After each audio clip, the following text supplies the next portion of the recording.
All right, hi, welcome back. Some of you have just finished with the Power Flow practice. Some of you have come here from the Power Flow practice. But I'd like to break down the Vinyasa sequence of a handful of postures that are done with some intention in a purposeful way. But the challenge is that for many of us, especially if we start our yoga practice later in life, these are not easy movements for the body to adapt to. There's ways that we can change them. There's ways that we can modify them. But it is the simple sequence, whether that's from coming up, where we fold forward, step back. Some of us shift right down to downward dog. Others, from that plank. This is your Vinyasa sequence. Taking that yogi push-up, this chaturanga, opening up for what would be either your upward dog or cobra. And then breath out, lifting your hips up and back, returning to downward dog. So it's those four movements. Your plank to a chaturanga, lower push-up, chaturanga to upward dog or cobra, and upward dog or cobra to down dog. And the reason why this sequence is of some challenge to individuals is that it requires us to push the earth away. And for many of us, we just haven't developed that type of strength. Especially if we didn't develop it early on, there's not many times in your day where you need to press yourself off of the ground. And I do often say the sad reality is that that many people might end up only encountering such a need for a movement if they've fallen down and then they need to get themselves back up. So let's talk about the initial posture, the plank. Shoulders over your wrists, feet far back, finding that flatness across the backside. What I see happen quite a bit, the knees are soft, the heels are towards the ground, shoulders not in line with the wrists, shoulders hugging on the back, lower back sagging. Now I'm exaggerating some of these movements, but all of those little things together is what makes the practice unenjoyable. It's what makes the practice a bit unsafe. So let's start right from the hands. We don't need mittens on our hands here. When it comes to these types of movements, having a little bit of extra surface area helps. It gives you more space to work with. Some of you have to figure out what works best. Hands opening outwards a little bit, fingers facing forward, fingers facing inwards. For me personally, I like to line up my index finger towards what would be the corners of my mat. And then it's like you're twisting a jar. Your hand's not going to move because it's fixed into the mat, but that twisting motion allows you to engage your lats, these back muscles that keep you very strong here. So from the hands, pushing, pressing into the ground. Slight protraction of your shoulders. So you're pressing your shoulders away from one another. Length through the spine. Core is engaged. The glutes are engaged. And we step our feet back. Now being mindful that if you have space to go back further with your feet, that you don't end up sliding your weight back. So once your shoulders are fixed over your wrists, we try to keep them there. I prefer to come as high as I comfortably can on my toes. It promotes a bit more engagement through the quads and through the glutes for me. See what works for you. And then especially when it comes to the glutes, their job here is to keep your hips stable.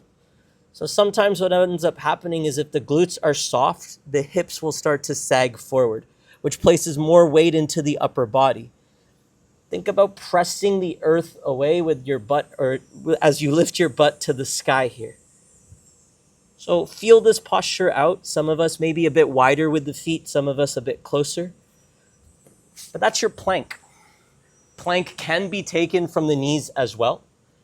I do prefer, if that is the case, that you step your feet back first and then lower the knees down. Weight is still in those hands. The hips are not sagging. The shoulders are still doming as I keep that flat back. So from the plank, we would then lower into our chaturanga, this yogi push-up of ours. Let's just focus first on the upper body. And for that, we can even just remain on our knees. Feet stepping back, knees coming down, weight still in the arms. Now, reminding ourselves of all those cues, fingers slightly spread, thumbs and index pressing down, twisting that jar ever so slightly. We then have to learn how to bring a bit more weight into the arms. So very simple drills for some of us, just starting to bend the elbows. See what feels comfortable. Notice where the elbows go. I typically would prefer that my students don't end up flaring their elbows out. That does sometimes create compensations, and it sometimes brings back in some of those weak habits. So some of us that are starting off the practice might only do our chaturanga off of our knees with our elbows only minor bends. As we feel comfortable here, resisting gravity with some strength, we can start to go lower. Maybe we go 2/3 of the way, halfway there, and then learning how to bring ourselves all the way down without plopping, without collapsing into the arms. And once we feel comfortable doing so from our knees, then by all means, we could come off of the knees, and then same thing. Gentle bend, shifting that weight into your hands, into your arms, bending lower, getting deeper, and then eventually coming all the way down. Got some dirt here, that's okay. Now, once we reach the ground, opening up through the chest as we engage our back. We have the baby cobra. Not using the strength of your hands here, they're just there to trace. Fingers underneath the shoulders, we are flat on our belly. Rolling the shoulders back, using your inhale as you start to squeeze your back body. This is a back bend. Soft engagement through the glutes, squeezing the shoulders, thinking about reaching the back of your head towards your butt. From here, some of us could maybe go deeper. Now you're bringing in a bit more strength into the arms, coming into what would be your cobra. Shoulders still squeezing, elbows are not flaring, chest is not collapsing, engaging. And then over time, some of us may be able to go into upward dog. So now my thighs are hovering off the mat. I'm pushing into the ground, my hips are lifted, my collarbones are open, and I'm pushing into the tops of my ankle here. And once we build strength here, mindfully curling the toes, pressing into the ground as we lift our hips up, finding downward facing dog. So let's take a few moments to talk about this shape. This shape takes a while to get comfortable in.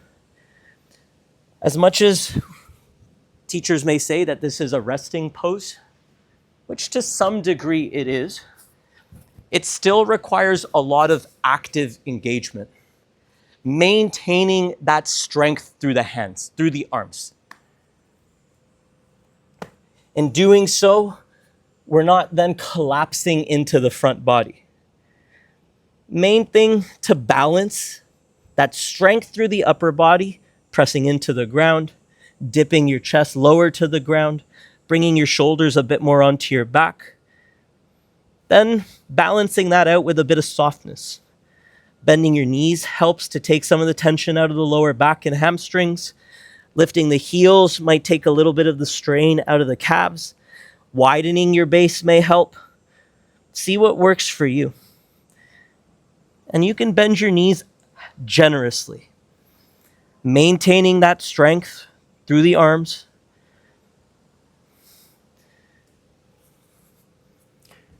And putting that all together makes your vinyasa. A very strong movement to build muscular endurance through the shoulders, through the arms.